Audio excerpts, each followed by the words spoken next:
Hello friend, नमस्कार। स्वागत है आपका मेरे YouTube channel SITI technical classes में। दोस्तों, अगर आप इलेक्ट्रिकल से रिलेटिव है ITI या डिप्लोमा कर रहे हैं तो ये वीडियो आपके लिए बहुत ही हेल्पफुल होने वाली है, क्योंकि आज की टॉपिक है जल के द्वारा विद्युत का उत्पादन कैसे किया जाता है। इस पे आधारित बहुत सारे इंटरव्यू क्वेश्चन क्लियर होंगे और जो स्टूडेंट हाई स्कूल, इंटर या ITI या डिप्लोमा कर रहे हैं उसमें भी इससे संबंधित बहुत सारे क्वेश्चन आते रहते हैं। तो दोस्तों, वीडियो को लास्ट तक वॉच कीजिए और हमारी वीडियो पसंद आए तो लाइक कीजिए। तो चलिए वीडियो को स्टार्ट करते हैं। दोस्तों, जल में क्या होता है कि जल में स्थिति ऊर्जा होती है और वो स्थिति ऊर्जा जब हाइट से नीचे आती है तो गतिज ऊर्जा में चेंज हो जाती है और उस गतिज ऊर्जा का प्रयोग हम किसी भी चीज़ को घुमाने में कर सकते हैं। तो आज इसी सिद्धांत पे हाइड्रो पावर प्लांट के द्वारा विद्युत कैसे उत्पादन की जाती है, उसका ट्रांसमिशन कैसे करते हैं, उसका डिस्ट्रीब्यूशन कैसे करते हैं और आपके घर में जो लगी एनर्जी मीटर है वहाँ तक वो कैसे आती है और उस एनर्जी मीटर से आपके घर में जो स्विच है वहाँ तक सप्लाई आती है और उस स्विच के माध्यम से आप बहुत सारे इक्विपमेंट चला सकते हैं, जैसे लाइट जला सकते हैं, फैन चला सकते हैं, AC चला सकते हैं, कूलर, बहुत सारे इलेक्ट्रिक इंस्ट्रूमेंट आप चला सकते हैं। तो चलिए जानते हैं कि ये पावर कैसे जनरेट होती है जल के द्वारा। ठीक है, तो जल को सबसे पहले दोस्तों क्या किया जाएगा कि हाइट पे डैम बनाकर उसको स्टोर किया जाता है। ये जल है और इसको बोलते हैं रिजर्वायर। अब इस जल को डैम में बनाया गया है, डैम के माध्यम से यहाँ पे स्टोर कर लिया गया है।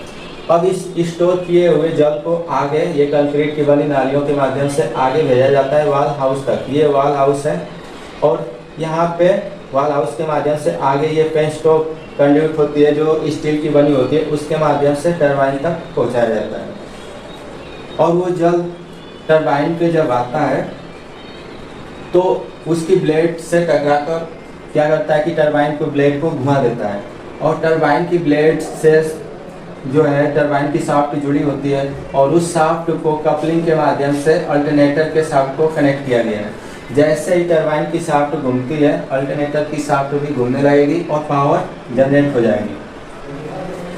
ठीक है, उस पावर को क्या किया जाएगा कि पावर हाउस पे ले जाएंगे, पास में ही उसको एक पावर हाउस होता है, वहाँ पे उसको स्टोर किया जाएगा और फिर वहाँ से उस पावर हाउस को ट्रांसमिट किया जाएगा अलग अलग शहरों में।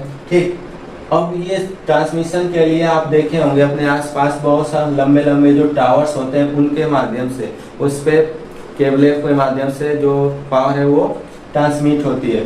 फिर उसके बाद आपके गांव के आसपास या जो कस्बा होगा उसके आसपास ऐसे कंडीशन आप देखे होंगे जहाँ पे 2 पोल पे एक ट्रांसफार्मर रखा होता है और उस ट्रांसफार्मर से पूरे गाँव को कवर करने के लिए पोल के माध्यम से सप्लाई जाती है। अब इस पोल के माध्यम से जैसे ही किसी के घर तक सप्लाई जाती है तो क्या किया जाता है कि यहाँ से एक सिंगल फेज और एक न्यूट्रल, ये जो सप्लाई आती है इसमें 4 वायर होते हैं। 4 वायर में ये RYB दोस्तों ये 3 फेज होता है और ये N जो है ये न्यूट्रल होता है।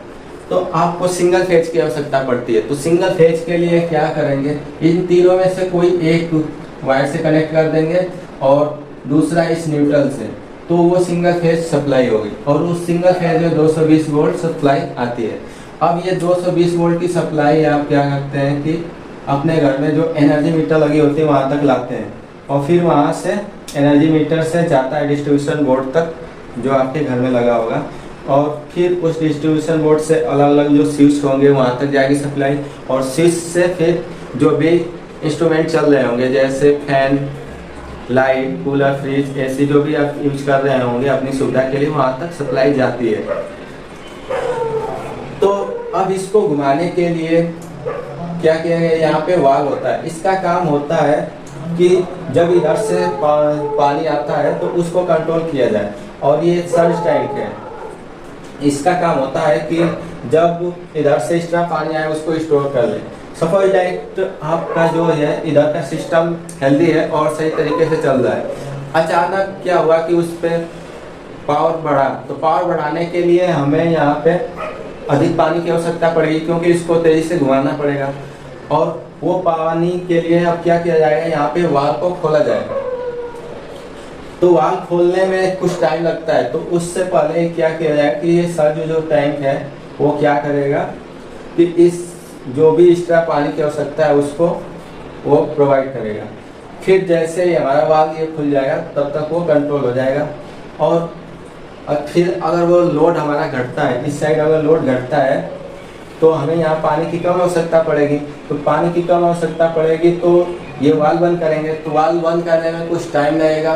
तो उससे पहले ही वो क्या होगा कि वो पानी सर्ज टैंक में चला जाएगा और तब तक ये वाल्व बंद होगा। अगर ये सर्ज टैंक नहीं होगा तो क्या होगा कि